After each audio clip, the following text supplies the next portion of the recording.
Pledge of allegiance. I pledge allegiance to the flag of the United States of America and to the republic for which it stands, one nation under God, indivisible, with liberty and justice for all. Invocation by Resurrection Lutheran. Father Hanson.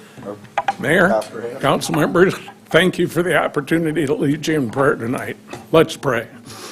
Gracious God, we ask that you'll bless our mayor and the council and our city staff in wisdom tonight. Give them insight, give them kindness. We're thankful that they serve our community. And we ask that you'll keep watching over our first responders, keep them safe. Bless and watch over their families as their loved ones serve our community. And we lift you again, our military, whether they're serving here at home in the Guard or in the military here at home or abroad. Keep them safe and bless their families. And we ask that you'll watch over and care for all those who are suffering because of nature going wild, or whether it's humans that are acting in bad ways. We'd ask you to bring your peace into the world. Give us all grateful hearts, hopeful spirits, and we ask for your peace, that peace which surpasses all of our understanding. And we bring it all to you tonight in the name of your Son, our Savior, Jesus. Amen. Amen. Thank you again. Thank you. Roll call, please. Sabers. Here. Rice. Here. Dosher. McCardle. Barrington. Allen. Sharks. Smith. Here. Okay, we have a quorum, just barely. Approval of consent agenda items. Items appearing on the consent agenda may be removed by a council member for discussion at the beginning of the formal agenda items. Is there anything you wish to remove? Nothing to remove, Mayor, but I was going to ask about the sewer vac truck. With the cost, it seemed considerably less than our budget, or was I just missing something? Mr. Schrader, I know it's picked up off Sourcewell, which is the state contract. So. Yep, off the Sourcewell contract, and it also includes a trade-in with it. Oh, that's why it probably is the difference. Okay, that makes sense. Thank you. Anything else? We're approving the cancer walk. Is there anybody here that would want to speak to that?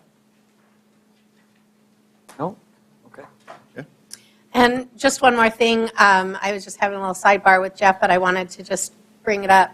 I was one of the people that helped to pass as a citizen, as a private citizen, the petitions for the lots on the lake. And I did have some questions brought to me in terms of the adjacent property owners, asking if there would be a way for us to offer at a fair market value them the first right of refusal. It'll be listed. They have the same right as anybody else to put an offering on it. So.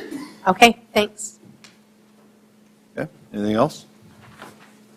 I'll move to approve. Motion by Mr. McCardle, second by Mr. Sabers. Further discussion? Anybody in the audience wish to address any of these? Roll call.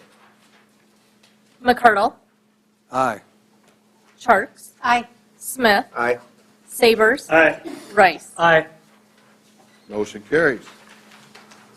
Citizens input. Excuse me. If you need to address mayor or member of city council on an item that is not on the agenda, excluding personnel items, please come forward to the podium, state your name and your concern. Presentations are limited to 3 minutes. Items will be considered, but no action will be taken. Does anybody wish to address council? Come on up. Well, you haven't been here in a long time. You been on vacation? Yeah, I have, no. I got to behave myself because Pastor Hanson said we have to be nice. And he used to be the pastor of our church, Lutheran mean you- Church in Mobridge. He worries you, we'll bring him in more. Well, he's right there. I know. So anyway, I can't be too much of a rabble-rouser. Okay, so anyway, I just wanted to bring to your attention, if you know anything about Lake Campesca, they have a beautiful condominium unit up there about, I think, is Stony Point, and there's like 42 units, and I talked to someone the other day that lives up there, and he said they're all full. Now, if these lots do go through, I think you have to take it to a vote of the people again, but you've got a lot of land out there, and I know there would be developers, whether you dredge the lake or not, they would develop. I mean, I'd be very interested too, because I know those units would fill up, because there's a lot of people that live on the lake that have big homes, they maybe don't want to pay the taxes, they go south for the winter, they don't want the upkeep, they'd love to scale back, buy a 1,000-square-foot condominium unit with a nice view, so that's something to look at if you pursue that. Also, the dredging, I think it'd be a great idea if you still could, because I know the lots are going to be on the ballot for vote of the taxpayers. If you could put that to a vote of the people too, as far as dredging the lake. So that's all I have to say. Thank you. Thank you. I hope I was nice. Anybody else wish to address council? Okay, welcome, Mr. Barrington. Board of Adjustment, entertain a motion for city council recess, sit as the Board of Adjustment. Second. Motion by Mr. Rice, second by Mrs. Charles. Further discussion? All those in favor of the motion signify by saying aye. Aye. Opposed, nay. Motion carried. Action to set the date for Board of Adjustment hearing 4/17/2023. Marcy Stoltz has applied for conditional use permit to operate a child care family residential located at 937 East First Avenue, legally described as Lot 1, Block 1 of Meisner, Hager, and Hager Addition, City of Mitchell, Davis County, South Dakota. Said property zoned R3, medium density. Motion by Mr. Rice, second by Mr. Barrington. Further discussion? Anybody in the audience wish to address this? All those in favor of the motion signify by saying aye. Aye. Opposed, nay. Motion carried. Reconvene City Council, entertain a motion Board of Adjustment to adjourn City Council, reconvene in regular session. Motion by Mr. Rice, second by Mr. McCardle. Discussion? All those in favor of the motion signify by saying aye. Aye. Opposed, nay. Motion carried. Hearing and action on following alcohol license applications. On the application to transfer RL 5766 retail on-sale liquor license from MG Oil Company doing business as Village Bull, 1500 North Duff Street, to MG Oil Company doing business as Village Bull, 1500 North Duff Street, to include Suite 7G. Mayor and Council, Chief Coster at the Police Department, we have no concerns of this and recommend approval. Thank you. Motion by Mr. Sabers. Second by Mr. Smith. Discussion? Anybody in the audience wish to address this one? All those in favor of the motion signify by saying aye. Aye. Opposed, nay. Motion. You're abstaining. Mr. Barrington's abstaining. Motion carries. On the application to transfer RL 5759 retail on-sale liquor license from MG Oil Company. No, we got three liquor licenses under this one. We didn't do them all as one because there's a couple that are a little different, right? Doing business as Village Bull 7, 1500 North Street. The MG Oil Company doing business as Village Bull 2, 1500 North Duff Street. Mayor and Council, we have no concerns of this either. Okay, motion by Mrs. Charks. You second. Second by Mr. McCardle. Discussion? Anybody in the audience wish to address this one? All those in favor of the motion signify by saying aye. Aye. Opposed, nay. Motion carried. Mr. Barrington's abstaining again. I suppose you're going to abstain on the last one too, right? All right. On the application to transfer RB 2828 retail on-off sale malt beverage and South Dakota farm wine license from MG Oil Company doing business as Village Bowl 2, 1500 North Duff Street. The MG Oil Company doing business as Joker's Casino Mitchell, 716 North Raleigh, Suite B. Motion by Mr. McCardle, second by Mr. Rice. Discussion? Anybody in the audience wish to address this one? All those in favor of the motion signify by saying aye. Aye. Opposed, nay. Motion carried. Mr. Barrington abstains again. Action to approve volunteer member for the Consolidated Board of Equalization, Mr. Dosher, has agreed to sit on that again.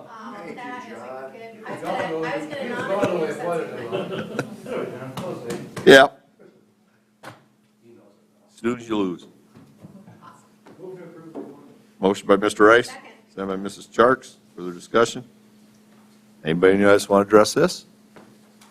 All those in favor of the motion signify by saying aye. Aye. Opposed, nay. Motion carried.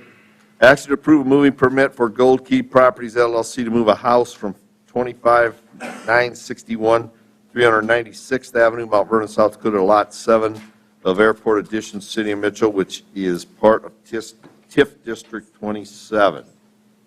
Mr. Schrader. Mr. Mayor, Council, Gold Key Properties LLC has requested to move a house from the address listed in Mount Vernon to Lot 27 of Airport Addition, which is part of TIF District Number 27. There will be some items that we will take care of as part of the building permit, such as the moving permit that will be required. But we have no issues with this, and staff recommendation to approve.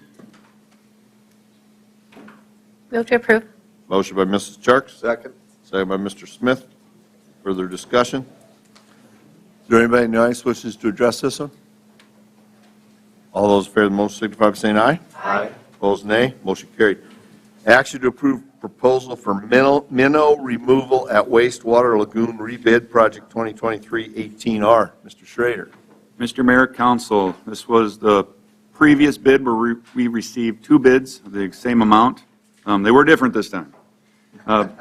Bids were opened on March 22nd, 1:30 p.m. here in the council chambers.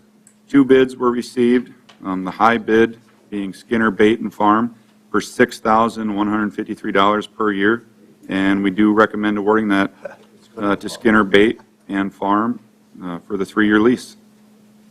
Move to approve. Motion by Mr. McCardle, second by Mr. Barrington. Further discussion? Anybody in the audience wish to address this? That was a nice wait, huh? Like that we got such an improved bid Yep. by postponing or waiting, or what did we call it? Postponing it, yes. Okay. All those in favor of the motion signify by saying aye. Aye. Opposed, nay. Motion carried.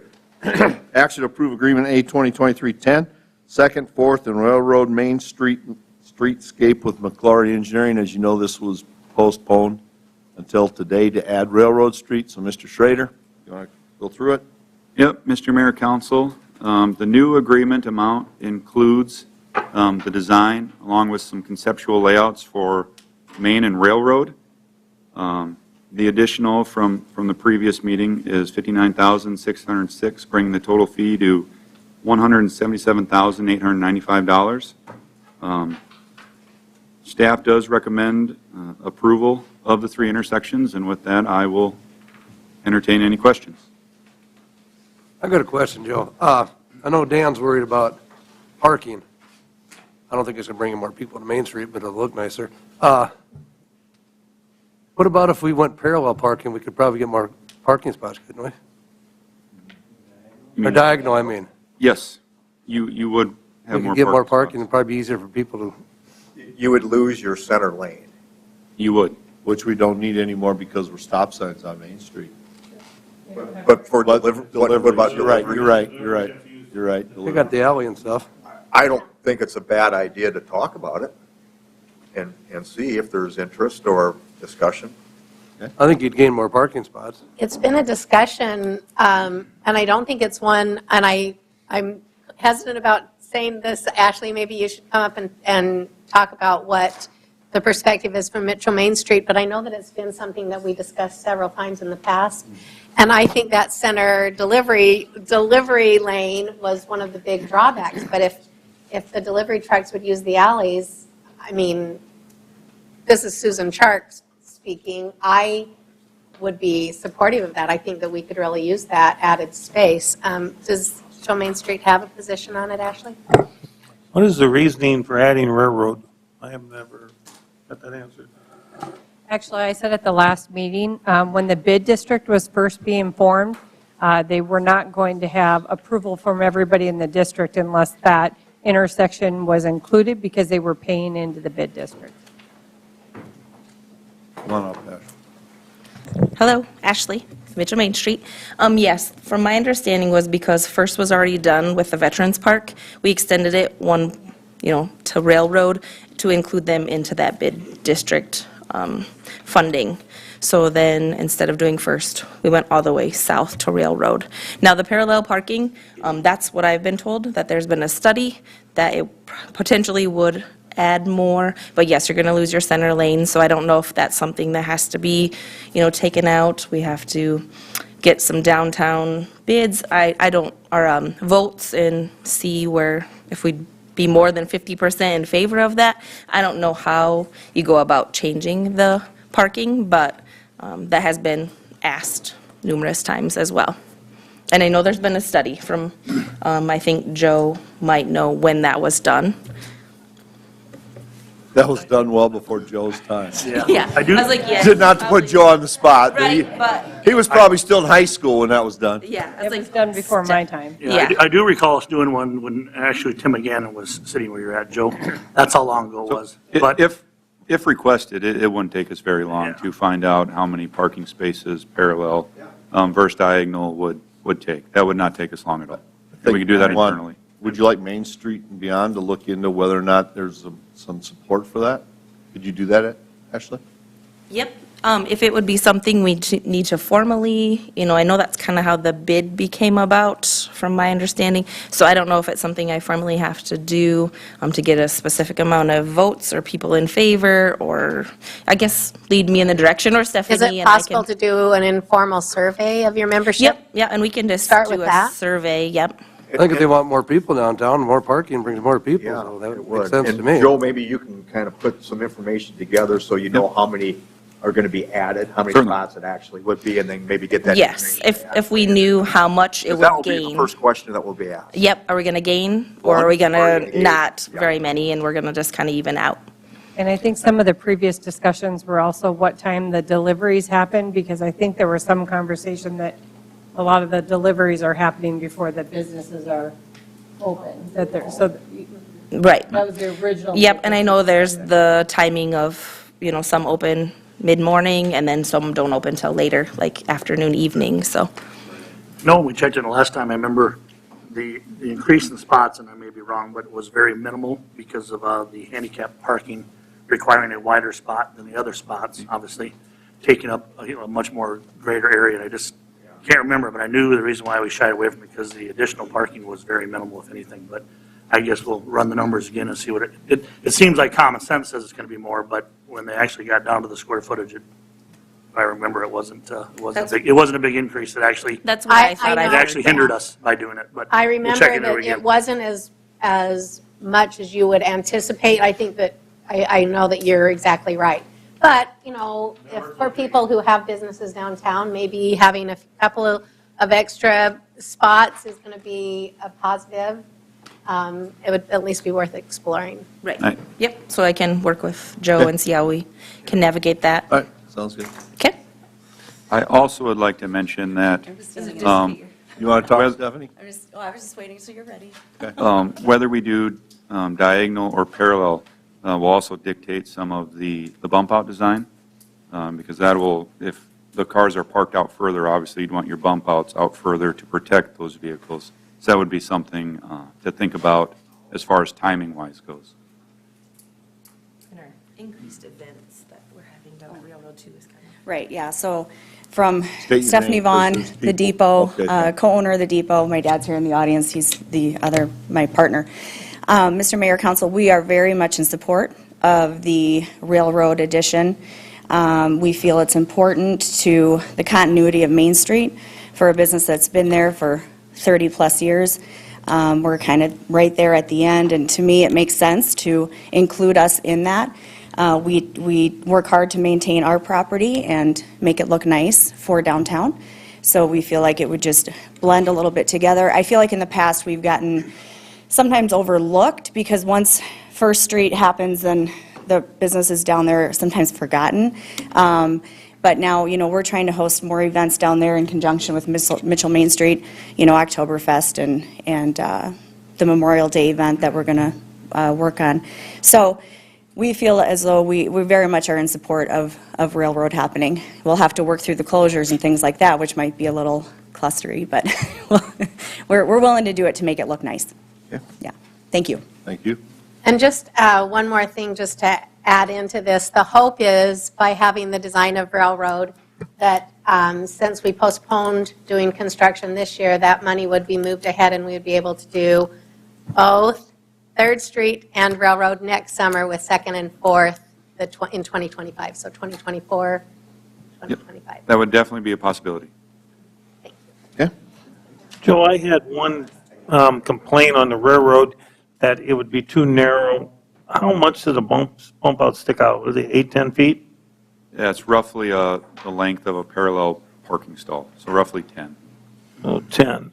They were worried about trucks are going to be running over the corner of it, semis. So we do have called auto turn programs, so we can see how those semi-tractors and trailers will be navigating through that intersection. That's something that the engineer and I have already discussed, that we need to look at that before we finalize the design. And that would be similar to the intersection study you had done on the rest of the intersections before we move forward with the streetscape. You have that as well. Okay, anything else? Well, we need a motion. I'll make the motion to approve the McClory Engineering for the 2nd, 4th, and Railroad Main Street Scape project. Okay, we have a motion by Mrs. Charks.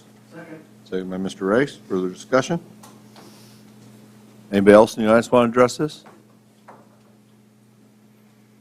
Okay, all those in favor of the motion signify by saying aye. Aye. Opposed, nay? One. Okay? 5-1, so ayes have it. Action to approve agreement A 2023-13, public safety maintenance contract. Mr. Coster? Mayor and Council, Chief Coster of the Police Department. What you have before you tonight is just the proposal for Paulson air and maintenance contract for the public safety building, taking care of the HVAC units, filters, miscellaneous equipment checks to hopefully ensure we don't have any further failures. $3,560, which is slightly less than what we had been paying in years previous with a different provider. We recommend approval for this. And if you have any questions, I'd be happy to try and answer. Motion by Mr. Barrington, second by Mr. McCardle. Further discussion? Anybody in the audience wish to address this? All those in favor of the motion signify by saying aye. Aye. Opposed, nay. Motion carried. Excuse me. Action to approve resolution R 2023-19, vacation of public rights of way in the 1001 block of South Kimball Street. Mr. Jenigas. Mr. Mayor and Council, Planning Commission did recommend approval of this 5-0 with 2 absent, even though they do not have any statutory authority with it. We've always ran it through there. The 4 abutting property owners petitioned to vacate the alley. Ivy Street was done a few years ago with the anticipation that the alley would be vacated shortly after. They'd never followed through with it. There aren't any easements for utilities in that alleyway, so now it's just a dead-end alley. I can answer any questions that you may have for it.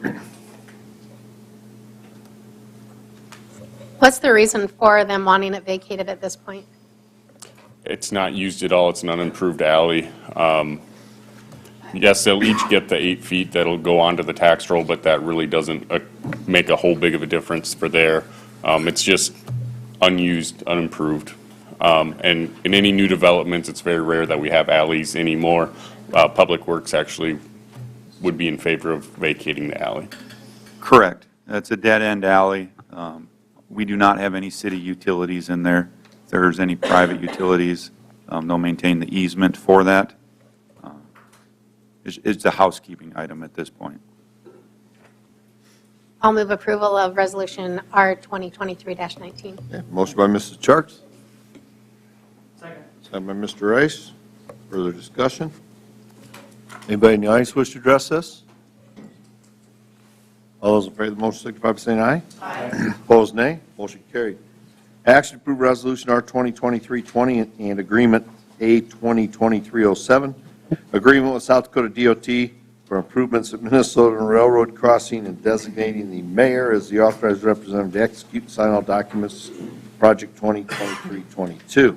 Mr. Schrader. Mr. Mayor, Council, this agreement with the South Dakota Department of Transportation will allow upgrades to happen at the Minnesota and Railroad crossing. There will be safety crossing improvements as well as new sidewalk and associated Asphalt improvements. There will be in-kind costs. The city does plan to complete some of the work themselves.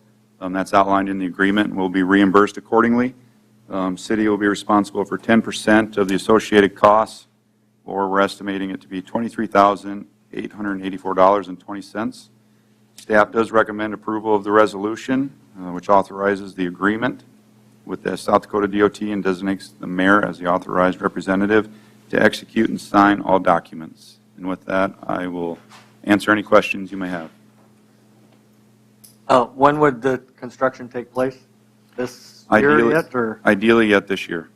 And then would traffic be rerouted or stopped, or on one side at a time, or do you know yet? To be determined. I have not seen the official plans yet from the DOT. Okay. And the same question goes for the trains. What, are they able to go by when Yep. we're, and Well, they're not going to construction- slow them up. Train traffic is maintained, vehicle traffic is questionable. If, Okay. worst case scenario, there'd be a detour. Tough to detour the train. Yeah. Good. Glad to see the sidewalk replacement. It's needed. Yep. It was fixed once and broke, and fixed, I think, a second time and broke again, so we'll try to keep fixing it.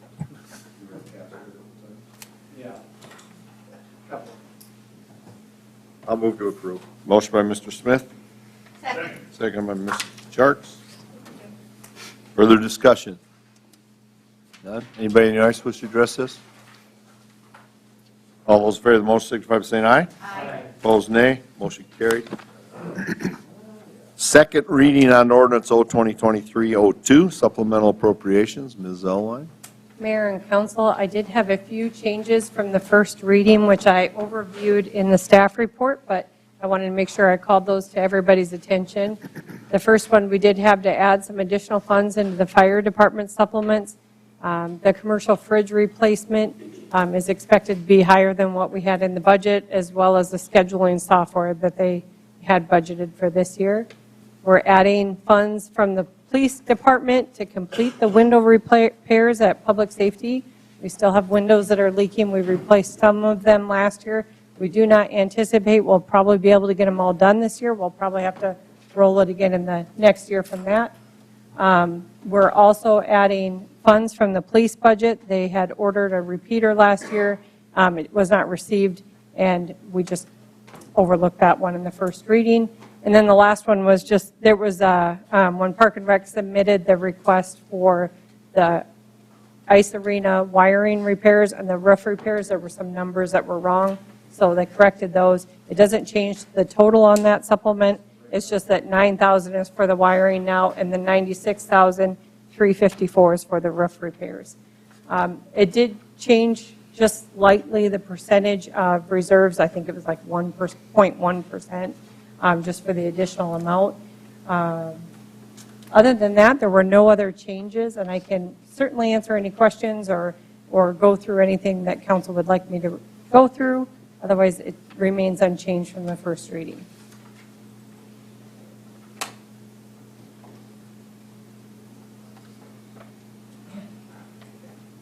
I guess just for the general public, if anyone is watching and didn't see the first reading, at least this overview would show you what the majority of those supplemental appropriations are by project versus broke out by individual GL line, because we have some projects that are paid for out of multiple accounts. So we've got the North Plant improvements, the watershed improvements that are part of the NACA grant. We've got the Livesay utility improvement, painting our West Water Tower, Norway Raleigh project, Spruce Street Railroad crossing. We have some paving projects that were not completed last year. We have the press box and shade structure that council awarded the bid for this year. We are on year 3 or 4 of the old pool remodel of continuing that project, and we're hoping that we'll have the equipment this year, so that will finally be completed. And then the phase 2 design of Lake Mitchell, we still have some remaining payment on that as well. And as this breakout here just shows that, number one, the darkest color there are projects that were budgeted but not completed in '22. And then we have some requests for additional funding for items that we came in higher than what we anticipated when we passed the budget. We have some maintenance and repair items, and then items that were cut from the budget, and then we have items that we have outside funding that are funding the supplements. So that's just kind of an overview where a majority of those funds are going. You can see majority is for items that were budgeted in '22 but not finished. Motion by Mr. Barrington, second by Mr. Rice. Further discussion? Anybody in the audience wish to address this? All those in favor of the motion signify by saying aye. Aye. Opposed, nay. Motion to adopt? Motion by Mrs. Charks, second by Mr. Barrington. Further discussion? Roll call. Barrington. Charks. Aye. Smith. Aye. Sabers. Rice. McCardle. Aye. Motion carries. Okay, presentation, Lake Mitchell Phase 2 Design Project update, presented by Barr. Mr. Schrader, you want to introduce it? Yep, Mr. Eric Lund with Barr Engineering will be presenting their findings. Phase 2 of the design was approved on May 16th of 2022, and we are now ready to present. I'll turn it over to Eric. Thanks, Joe. Mayor, members of the council, happy to be here. Thanks for the invitation back. I'm Eric Lund. I'm Barr's project manager. I'm also joined by Jim Herbert, our principal on the project. Greg Wilson is our water quality specialist, and Eric Prunty, our partner from Rosen Engineering, is here as well. So we have a whole crew. I'll kind of walk us through the presentation, and if there's subject matter questions and things that come up, I maybe call on my colleagues that can help with that, but I'll kind of guide us through, and we'll go from there. Let's make sure I've got my AV working. There we go. So agenda, I will very briefly touch on background. I think we've talked about Lake Mitchell a lot. Most folks are aware of kind of the issues. The heart of my conversation will be through a water quality evaluation that we completed, and we'll wrap up with some of our concluding thoughts and some recommendations. So like I said, very brief on background, one slide. Previous lake studies, you, others have looked at the lake for a long time. Numerous studies over the past several decades. These snips at the bottom are just a few examples of those studies dating back to the mid-90s. The studies have come up with a consistent conclusion that the water quality in Lake Mitchell is impaired by both external, watershed inputs and internal nutrient loading. So the nutrients that are coming out of the lake bed itself and are contributing to water quality problems. In 2022, we published our preliminary engineering report that defined a sort of a conceptual dredging project that removes around half of the accumulated sediment.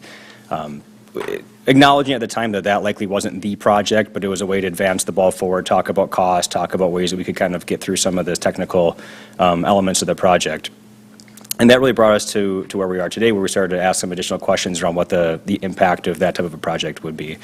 And so that has been what we've been working on over the past several months and what I'll kind of walk through here today. So we were really trying to fill in a few data gaps. Like I said, folks have studied the lake a lot. We didn't try to go and redo a lot of work that others have done. We tried to ask and answer some additional questions. And I'll walk through each of these as I go through the presentation. But the first one is sort of what is the native sediment quality? And what this is getting at is if we were to remove the lake, does that actually, or excuse me, remove the accumulated sediment, dredge down that soft sediment and expose, what was there before the reservoir was created, and would that result in an improvement? Another question, does the presence of carp in the lake contribute to water quality degradation? So are they stirring up the lake bed and kind of releasing, releasing phosphorus into the water column?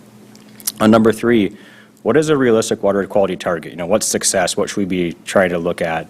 And so we looked at some previous reports and studies and interpreted those, and we'll talk about that.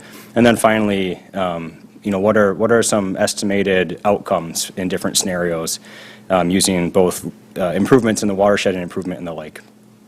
And so like I said, we'll kind of walk through each of these four questions. So the first one, we got back out on the water again, did another sediment investigation, and collected some sediment cores. So on the right image is just a picture of a sediment core. We collected samples from both kind of in the historical channel, sort of depicted by that yellow, thicker thicker channel area on that map on the left, and we collected some samples from outside of that as well. Again, trying to get at are there differences, sort of spatial differences, as well as depth differences in the softer versus the deeper sediment. And what we did was a column release study. So it's a lab study where we bring the sediment into our lab and try to create either a sort of different types of conditions, and then measure over time how much phosphorus is being released from that sediment up into the water column and measure that. And I'll kind of walk through those results. And so again, this is a picture of the lab setup. We create both an oxygenated and an anoxic condition, which can affect the amount of phosphorus that's being released. So we either bubble oxygen or nitrogen into these columns. We did both at superficial or accumulated sediment layer as well as the deeper native sediment layer, measured those over the course of several weeks, and then kind of measure the results over those periods of time. And so I'll walk you through those results. At the risk of showing a lot of data on a slide in a public presentation, I think it's important to kind of do that because we're trying to get at what's the actual outcome going to be. And so on the first image here is the release rate for that soft, accumulated, problematic sediment that's come in and settled out the bottom of the lake. And so this is looking at, it's okay to not look at the numbers, to sort of look at the trends. The release of the phosphorus over time, over the period of about 2 weeks, the average release of these 12 different samples was about 4,400 micrograms per liter or parts per billion. Now, for reference, the TMDL for Mitchell is 139. That's total phosphorus. This is a little bit total maximum daily load, which is a measure to try to get to like a certain state in the lake. We've heard the number 90 a lot over the years of a potential target. We're going to talk about potential targets, but just give a scale here. Like we're talking about a lot more. And the maximum of those, again, just sort of for reference, was 8,600. Now, on the right-hand side now is that same type of experiment of the deeper material. And I put them on the same scale just to show the difference, acknowledging that you won't be able to sort of interpret the different lines here. But the takeaway is that it's a lot lower, right? That deeper sediment is releasing a lot less phosphorus under those same either anoxic or aerobic conditions, and that just means the amount of oxygen that is in the water column. So the mean, the average concentration here, 145, the max 478. Very specific numbers, not the reality, but they do show just sort of the relative magnitude difference, 10 to 20 times less in the deeper sediment. And the deeper native material would be where our original lake bed was, correct? Based on our observations of what the cores look like, yeah, there's a material change, and that would be attempting to sort of replicate or approximate what the post-dredging new surface would be. Conditions is a dynamic environment. Conditions change after you do it, but using the data that we can use, that's what this is attempting to approximate. So from that, we're still on this first question, but the conclusions of that first question, the phosphorus release in the superficial sediments is extremely high. We know that. Folks have already studied that and documented that, and we see it in the lake water quality. But there are significant, order of magnitude reduction in the release rate for those deeper sediments or the native material. Another observation, and this confirms what other folks have studied over the years, is that the phosphorus concentrations and release rates are higher in the northern portions of the lake, which I think is beneficial as you think about what a project might look like and what's most accessible nearest to the disposal site, would be exposed most readily in a drawdown scenario, which I'm not talking about here much, but we were working on that as well. So the conclusion of this part of it, this first part, is that we would expect a reduction in that internal loading by removing that soft sediment. So a thumbs up, a positive outcome from that piece of it when thinking about an improvement project. And this is the question I always have at this point is 50% enough? If you'll wait, we'll get to that. Okay, I'll hold off on that question. Okay. So the second question we were asking is about the presence of carp. And so we did an electrofishing study last fall, did three different surveys over the course of a week, and you get results in the carp management world, I guess. There's certain management thresholds, a biomass over an area. So if there's more than 100 kilograms per hectare or 90 pounds per acre, That's a number that's sort of representative of too many or a problematic amount of carp. And our results were significantly less than that, about a fourth of that. Again, one snapshot in time, but it would suggest that the carp aren't present at such a density that they're going to be expected to be a significant contributor to water quality problems. So a good outcome, again, in that question. Can I ask another question? Yeah. So when we have the lake drained, and obviously the carp have to go someplace, so downstream or they die, I assume, are the two. Maybe they stay in the little channel that hasn't been cleared. Am I doing this, making these correct assumptions? My question is, will there be carp kill in the process of dredging? So I think there's going to be a change in the fishery. What that looks like, I think, is a conversation for discussion. I think there's opportunity to do some harvesting ahead of time. I think there will likely be some loss. There will probably be some that leave. I think that's a question that will be answered, or will be asked and answered. But yeah, I think there'll be a post drawdown change in the fishery, and hopefully for the better. Sure. Okay, thanks. And to note, we will be working, if, dredging is selected of what we're going to move forward with, we will work with Game Fish and Parks to make sure we're following the correct procedures for the fish habitat moving forward. And they have been involved in discussions. They have been involved in discussions relative to what we're doing here, so. Obviously, the fish population is an important factor for people who. It will be greatly reduced for a period of time if we draw down. Where the fish go, we do not know, but. We don't relocate them. No, we do not relocate them.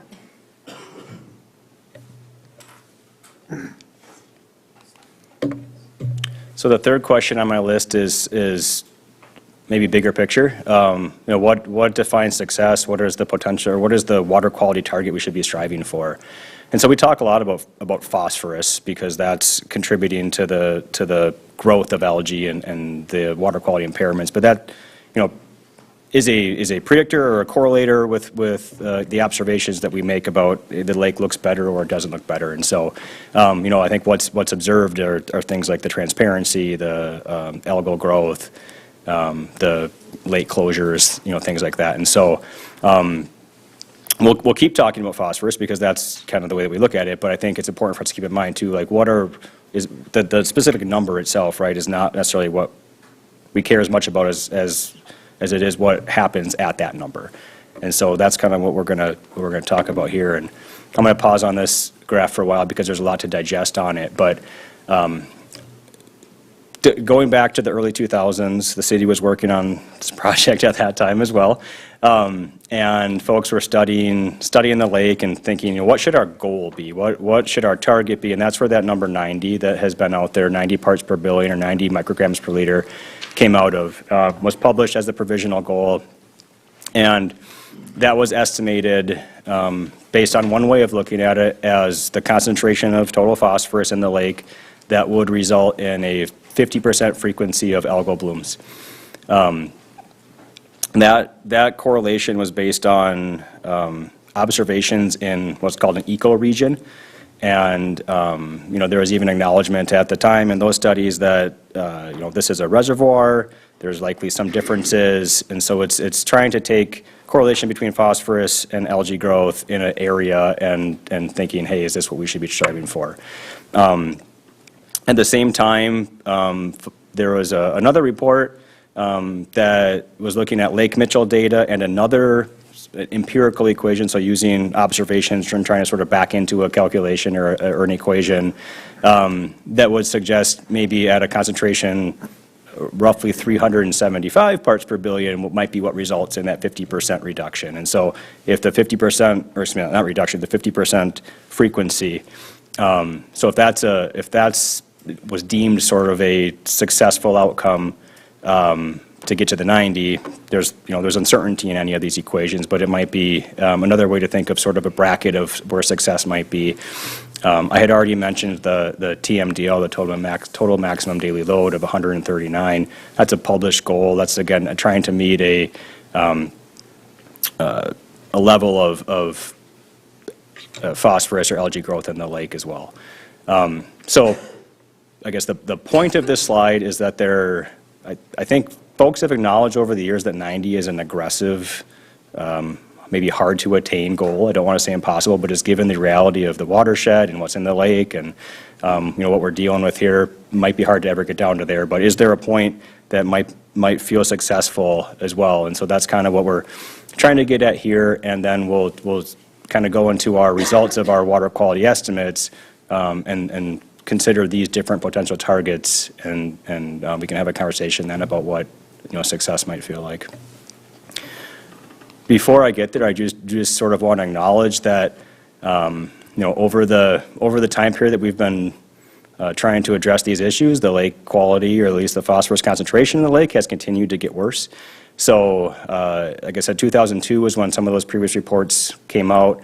On the left-hand side of the screen is the average total phosphorus concentration, annual average total phosphorus concentration in the summer during that time period. So we're looking at 150 to 500 or so, with an average mean in there of maybe around 300 parts per billion. Now fast forward to the last 6 years of data, we're looking at an average of 600 to 1,200 with a mean within there of maybe 800 or 900. So roughly double the concentration as it was a couple of decades ago when folks were kind of thinking about how to tackle this issue. So important to, I guess, highlight that maybe trying to get down to 90 is going to be even harder than it was, right, in the mid-90s or the late 90s and early 2000s.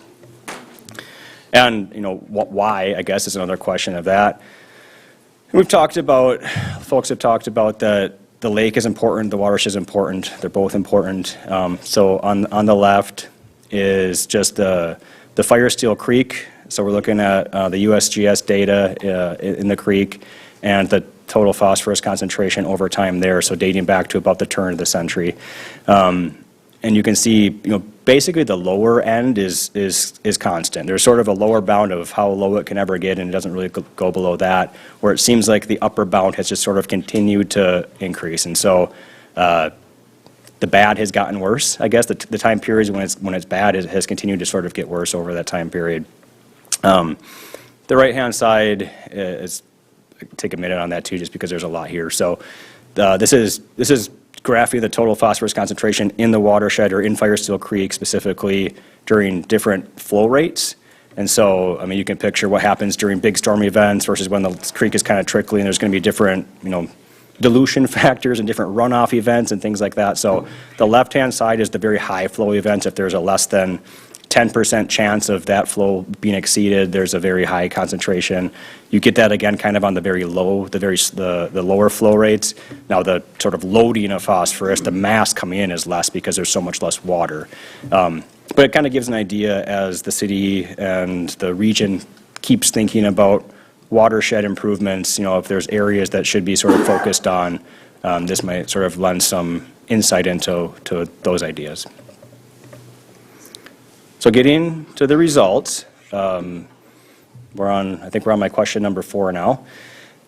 We estimate water quality under certain different scenarios, and so we're using, again, both that Firesteel Creek data just intended to represent the watershed, and then the data in the lake, and we're looking at several different scenarios, different combinations. We have 9 different combinations of in-lake improvements and watershed improvements. So this is getting at the question that you were asking, is like, what's the right number? So we're looking at in-lake, do nothing.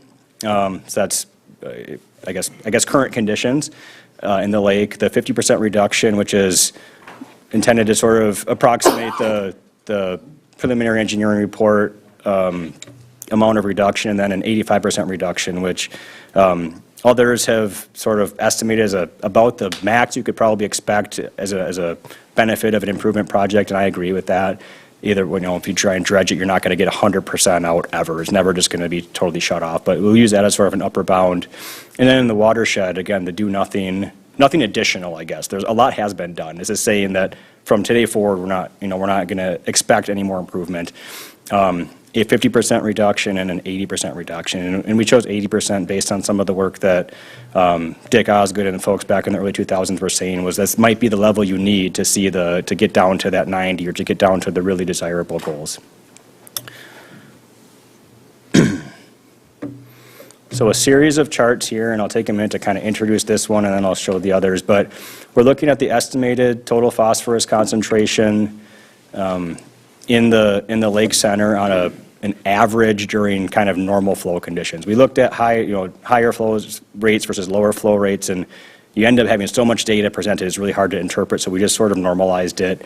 So you could assume that each of these have sort of it's better than this sometimes, it's worse than this sometimes, but to think about it on an average basis, we have the first three here are if we do nothing in the lakes. This is, the blue would be nothing in the watershed. I'm a colorblind person trying to talk through colors. The middle one now is going to be the 50% reduction, and then the right one will be the 80% reduction. Yeah. So if we get the current Kelly property wetland implemented, where does that bring us? Is that 50%? Is that somewhere between nothing and 50%, or any idea? Yeah, it's a very fair question. My point is, so that gets us part of the way. How many more of those do we need to do to get, say if we want to get less than 50 or closer to 80 than 50? Yeah. So coming from the standpoint of we didn't design that and haven't spent a lot of time trying to really quantify it, I think you could assume there's going to be benefit. It's going to get you something. I think our recommendations, or one of our recommendations, sorry if you... We are working in the watershed, obviously, with the wetland. We have other stuff going on. These guys don't know how to quantify that because they haven't been involved in any of that. Now, Houston, FIRA is now Houston Engineering. They are working on some grant applications that could be huge for us in the watershed, and as well, we've got NAUCA going and a bunch of other non-point source money working on it. So to quantify it, we've been trying to work with them to quantify that, and that's not an easy task. Right. We know that the watershed that will be going into the Kelly property, which will begin construction this summer, we have all the permitting in place now, will impact it, and everything we continue. Watershed is something that will continue to go forever. Okay, sorry. No, I appreciate that. So I guess the point of this, or one of the points of this, is that if you do nothing in the lake, you're likely not getting down to low enough to meet any of those three potential targets. You'll see improvement if you do a lot in the watershed, but likely not enough. So then the second set here is if we do the 50% in lake, so that's similar to what we put in the preliminary engineering report as a concept out there, but don't do anything in the watershed. You see it come down, but again, not low enough. If you do, then the middle one would be, you get half out of the lake, you get half out of the watershed, you're starting to get closer, and if you get half out of the lake and 80% out of the watershed, now you're getting down to maybe within that range of potential success. Maybe you're observing a lot, less frequency of algal blooms and things like that. And then finally, if you're sort of maximizing your in-lake reductions, again, if you do nothing in the watershed, you're still very far, you're still high, right? So I think these combined together show you that it's not a one or the other, and I think you all knew that, so I'm not breaking any news here, but it's not one or the other. The middle one and then the far right one, the far right representing 85% reduction in the lake and 80% reduction in the watershed. So, realistically, probably about your best case scenario, you're getting down, pretty close to those target numbers. And then it's a sort of a scale between them. Before I move on from here, maybe I'll pause because there's a lot of information on there and just see if there's discussion on it. And as you can see, as I've said all along, this is an ecosystem. It can't be one without the other. So I think this kind of proves that. This is just a hypothetical, but if we go back in time to those late 90s, early 2000s, and the water quality that there was at that time, if we took this same graph and superimposed it in that time, would it have changed the outcome? I mean, would it be significant, would that have been enough then, 50%, to lower that at that point, just out of curiosity? I'm just, If your starting point was so much lower? uh-huh, Yeah, I mean, if you're looking at the numbers that I had on throughout the 90s, we were looking at maybe an average at that point of around 300. Now, there was highs and lows, and that changed, throughout, and I wasn't here to sort of observe water quality during that time and see if that felt better or not. But no, your starting point is a critical factor in these calculations, is it can only come down so much from there. the reason I ask is because, and I'm not an engineer, I bet that comes as a surprise, but anyway, because in my mind, so I'm just thinking, at some point, as we improve the water quality coming in, don't we get to that place that we were in the late 90s and early 2000s? Just purely from the watershed perspective or not? If you did Because not- we still have so much coming in from in the lake. Yeah, I think it's continued to accumulate in the lake, and that will continue to release unless you address it. Okay, yeah, no, and I know that we have to do both, I just was, Yeah. yeah. Yeah, so our results, I guess, would suggest that if you do as much as you can in the watershed but nothing in the lake, maybe that 470, again, these are specific numbers, but sure. that's maybe the best you could get.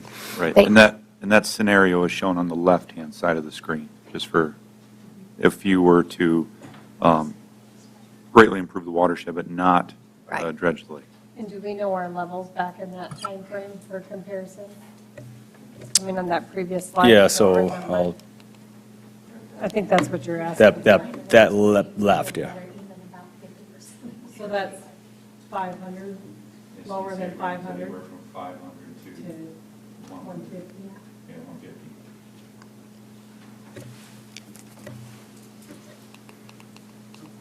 So imagine that on the,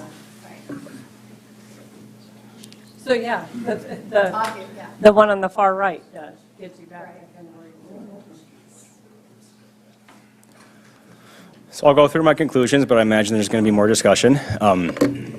So our conclusions, to sort of recap, a lot of this are things that we know, things that we've heard, so not breaking a lot of ground here. But, water quality is poor, right? It's elevated, and total phosphorus elevated in the lake, in the watershed, in the sediment. Like we were just saying, the water quality has continued to degrade over the last several decades. Removal or treatment of sediment in the lake would be expected to reduce that internal loading. Similarly, watershed improvements would be expected to reduce that external loading. Doing either will improve water quality or reduce the total phosphorus concentration, but without both, it seems very unlikely that, water quality targets, any one of those three different numbers would be consistently achieved. And so our recommendations are really a parallel path. Like I said, need to do both. So continue to invest in watershed improvements. The mayor had just mentioned some of the things that you're working on. I think maybe a cost-benefit analysis of projects would be a very good exercise. How much reduction can you expect at what cost? And you can kind of, prioritize efforts that way. We do think you need to perform the internal load control project. We think there's ways that you can optimize the dredging. We talked about the northern portion of the lake where there is, it seems like there's higher concentrations. We talked about the drawdown. It would be exposed, most easily because it's shallower. It's closest to the park site where we would try to put the dredge sediment.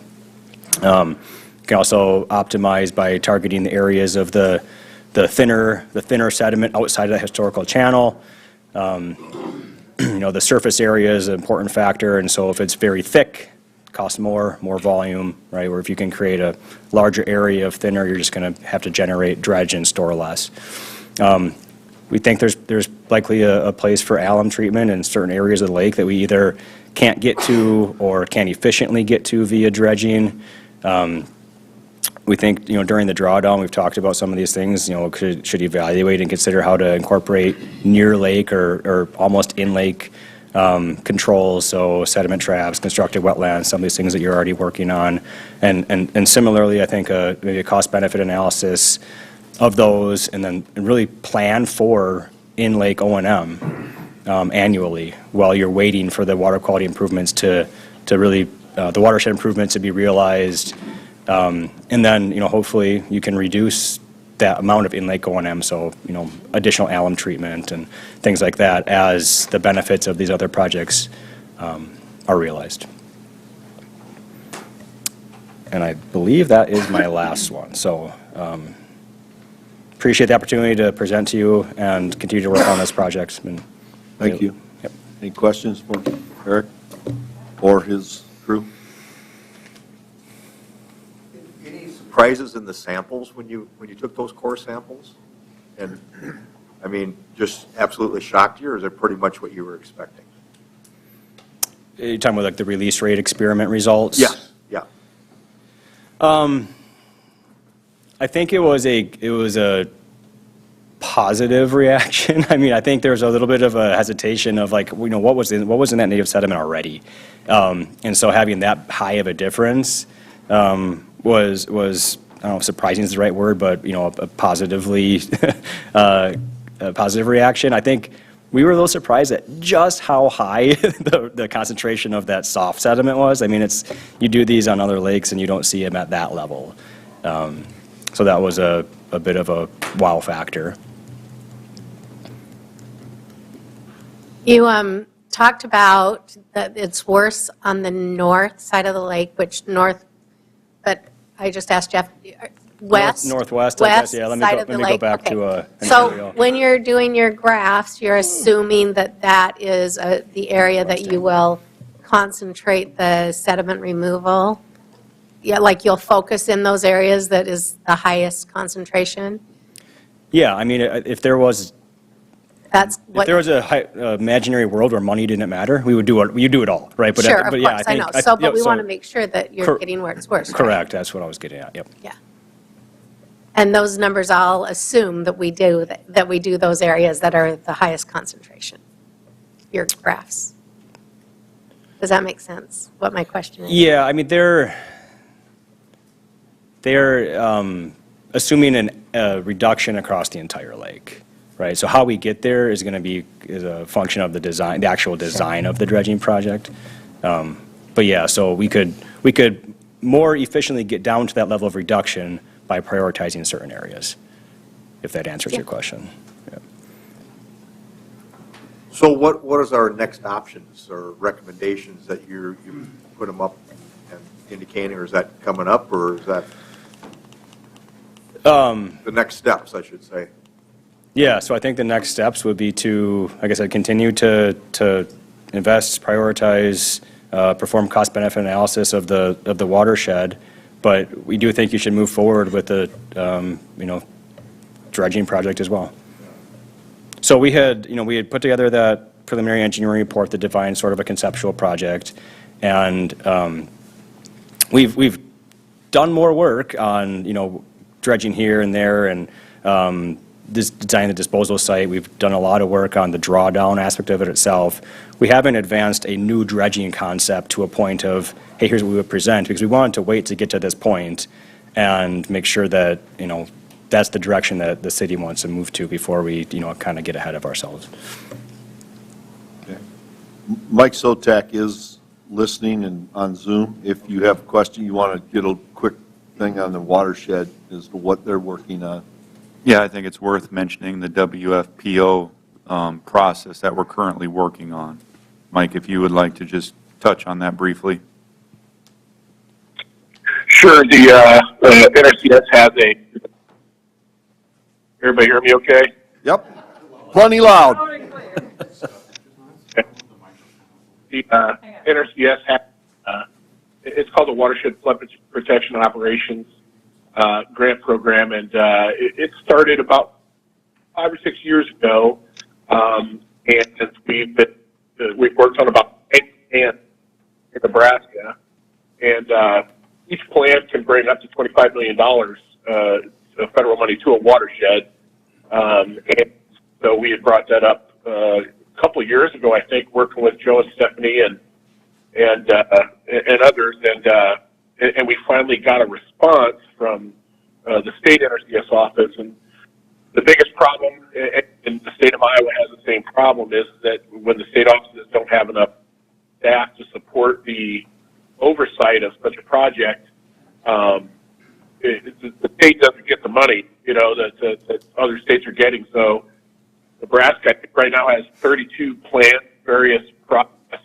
We've got 2 of them all the way through, funded through the federal program, and we started talking to South Dakota NRCS about this program, and they were just changing, getting a new state conservationist, et cetera. So they are they're warming up to the idea of it, trying to figure out how they do it. They're not asked for it. State of Iowa has 2 plans underway, and we're working on both of those, and they've told everybody we don't want any more. So there's tons of money available. The problem is the kind of the pipeline from the feds down to the local level to get it in place. But it'll make a lot of improvements towards all of these watershed improvements that have been discussed as part of the water quality improvements for Lake Mitchell. We're going to focus, the program has a maximum of 250,000 acres, which is far less than Fire Seal by itself, of course. So we're going to try to focus on a sub-watershed there and get them warmed up to the idea, and hopefully they can see it isn't that bad, and we could work on future sub-watersheds in the future as well. It's going to be a slow burn as far as getting them up to speed and getting the money into the state and working, but definitely step in the right direction that brings, probably more money to this project than anything else even close to capable of. So it'll be a good thing in the end, I think. So we do have a lot of plan to keep moving forward with this thing. And one of the things I know council has brought up is the size of the watershed that we need, or the wetland that we need. And, excuse me, Mike, in your original proposal, you said we needed to start creating wetlands along the Fire Seal to help treat the water coming into Lake Mitchell. But you did not give an exact number of acres that we needed, did you? So what we proposed in our report was to look at this in terms of 3 different places, and one of them is the in-lake solutions or the dredging. Number 2 is what we called the near-lake solution, which was something of a wetland sediment trap, and then the watershed improvements. And so at the time, the near-lake solution, when you were looking at a couple properties that are right there that we thought were obtainable, and so working with city staff, thought they could get around 1,000 acres up there. And so you could definitely build, a sediment trap that can help future sediment and help to augment future sediment removal. You can definitely build a sediment trap up there. Almost always the bigger the better. And quite honestly, you could build a huge one. I mean, Lake Mitchell by itself, if you look at it as compared to the percentage of the lake size to the watershed, it is an extremely high percentage. And that has a lot to do with watershed yield, et cetera, which is very low up there.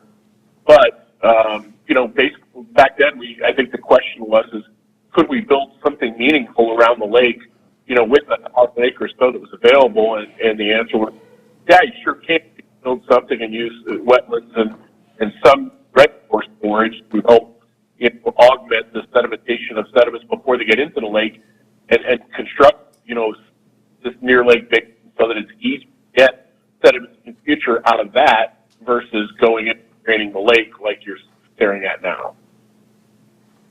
Yeah. Any other? To both of you, what are the cost-benefit plans, the timing of them, and I guess, is it something that you were thinking, Mayor, of bringing back to the council? The studies or the analysis, I don't know what you would call it, the cost-benefit, the kind of honing in on the specific project itself? Yeah. I'll let Joe, you want to? Yes, that would be a future design phase.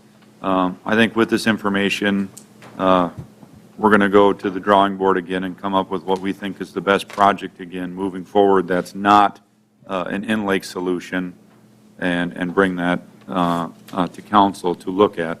And keep in mind, we're also going to want to keep in mind the WFPO process, keep a close eye on that, as well as a potential another project that would benefit us the most in the short term as far as sediment removal goes from the watershed. That answer your question? Close enough.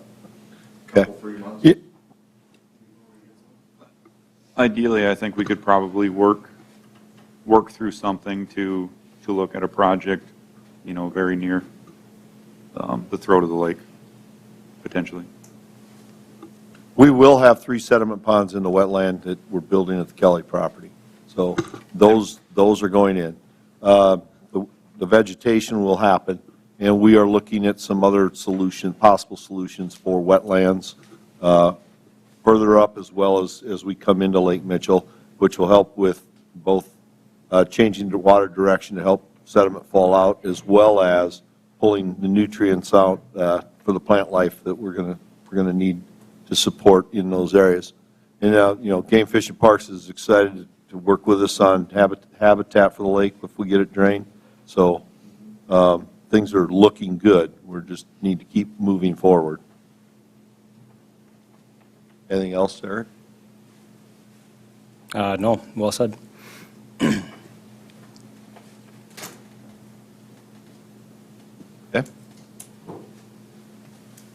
Nothing else? Yep, thank you.